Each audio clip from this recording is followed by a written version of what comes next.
Salvete omnes. If you'd like to support the channel along with these patrons, there's a link in the description box below. Let's review the conjunctions we have seen in the last two lessons, because two of them will appear in this lesson.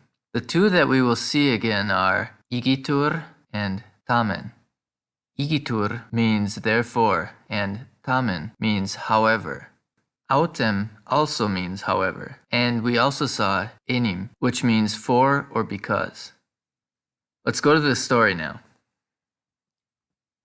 Perseus igitur multos annos ibi habitabat, et cum matre sua vitam beatam agebat. At polydectes Danaen magnopere amabat, atque eam in matrimonium ducere volebat. Hoc tamen consilium Perseo minime gratum erat. Polydectes igitur Perseum dimittere constituit. Tum juvenem adse vocavit et haec dixit. Turpe est hanc ignavam vitam agere, iam dudum tu adolescens es. Quo usque hic manebis? Tempus est arma capere et virtutem praestare. Hinc abi et caput Medusae mihi refer. Okay, let's go through the story now. Here's the first sentence. Perseus igitur multos annos ibi habitabat, et cum matre sua vitam beatam agebat. Remember, when talking about time, the accusative form is used for a duration of time. So, multos annos means for many years. And if you remember that ubi means where, it makes it easier to remember that ibi means there. Beatam is related to the word beatification and means happy or blessed. So we have Perseus, therefore, lived there for many years and led a happy life with his mother. Vitam agebat is a collocation that we'll see again later, meaning to lead a life or live a life. At polydectes Danaen magnopere amabat, atque eam in matrimonium ducere volebat. At and atque are both conjunctions, but with opposite meanings. At means but, while atque is a combination of ad plus que, so it means and. If you remember, we can use que instead of et, but since we don't have a noun to attach que to here, it becomes its own word. And this word usually becomes ak when used before a word that begins with a consonant. Notice that Danaen has a different accusative form because it's a Greek name. This is the accusative form for ancient Greek in case you're interested. At the end of this sentence is a good collocation to learn. Matrimonium ducere is the way to say get married. So how do we say I got married? Matrimonium duxi. Remember, there's a sound change in this word, just like with dicere. Altogether then, this is, but Polydectes loved Danae very much and wanted to marry her. Hoc tamen consilium Perseo minime gratum erat. Notice here that tamen breaks apart hoc and consilium, which mean this decision. Consilium can also mean counsel or advice. And can you guess what minime gratum erat means? If something was minimally gratifying to you, you don't like it much, right? This decision, however, was by no means favorable to Perseus. Tum juvenem adse vocavit et haec dixit. Can you guess what kind of a person a juvenis is? A juvenile. And adse means to him or herself. So, then he called the young man to himself and said these things.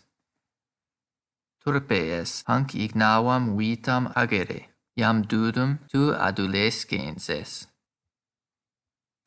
This is a little more difficult. Turpis means the same thing as turpid, so this means foul, base, or disgraceful. Turpe is the neuter form. Ignavus is the negative form of navus, which means busy or active. I imagine that people on a boat in the Navy are very busy all the time. So in this first part we have, it is disgraceful to live this lazy life. Jam plus dudum is another collocation meaning for a long time, and is sometimes written as one word. Dudum means a short time ago, and jam means already. And somehow these combine to mean a long time. In English, we would use the passive form for this sentence. You have been a young man for a long time. Quo usque hic manebis? Can you recognize the tense of this sentence? Manebis is the future tense of maneo, which means to remain or stay. Quo usque is another combination that is sometimes written as one word, meaning until when. So he's asking, how long will you stay here? Tempus est arma capere et virtutem praestare. We have seen all these words before, so do you know what this means? It is time to take up arms and show courage. Praestare is literally to stand before, so it can be used with the meaning to show, as in to exhibit. And finally we have hinc abi et caput Medusae mihi refer. If you remember, hic means here, so hinc means from here. The beginning means go from here. Both verbs in this sentence are in the imperative form. Then the last word is a combination of re, or again, and ferro, which means to bear or carry, like ferrying something across a river. So we have, and bring back to me the head of Medusa. Here's the story again. Perseus igitur multos annos ibi habitabat, et cum matre sua vitam beatam agebat. At polydectes Danaen magnopere amabat, atque eam in matrimonium ducere volebat, hoc tamen consilium Perseo minime gratum erat. Polydectes igitur Perseum dimittere constituit, tum juvenem adse vocavit et haec dixit, turpe est hanc ignavam vitam agere. Iam dudum tu adolescens es. Quo usque hic manebis? Tempus est arma capere et virtutem praestare. Hinc abi et caput Medusae mihi refer. Kind of an extreme way to get your love interest child out of the way, but let's see how this turns out in the next lesson. See you then. Be sure to like, subscribe, and share, and if you can, help support the channel on Patreon, where there are audio downloads and transcripts of each dialogue and story. Gratias!